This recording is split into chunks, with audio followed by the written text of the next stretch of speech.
Avocado. অ্যাভোকাডোটা একটু পাকা দেখে কিনলে বেটার। খোসা ছাড়িয়ে নিয়ে ভিতর থেকে বীজটাকে বার করতে হবে। একটু নরম হলে, পাকার দিকে হলে অ্যাভোকাডোটা কাটতে সুবিধা হবে। আর যেহেতু আমি এক হাতে ক্যামেরা ধরি, তো সেই জন্য আপনাদের ঠিকমতো দেখাতেও পাচ্ছি না। আমি কেটে নিয়ে তারপরে আপনাদের দেখাচ্ছি বীজটা বার করে।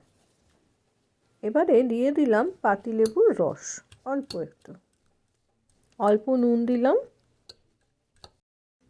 ফ্রাই প্যানে দিয়ে দিলাম মাখন। মাখন গলে গেলেই যে ব্যাটারটা রেডি করে রেখেছি, সেই ব্যাটারটা আমি স্প্রেড করে দেব পাউরুটির ওপরে।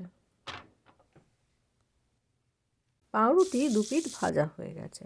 এবার চটপট ব্যাটারটা দিয়ে দেব, অ্যাড করব চিলি ফ্লেক্স, আর চটপট সার্ভ করে দেব। খুব ভালো লাগবে খেতে এবং খুব তাড়াতাড়ি হয়ে যায়।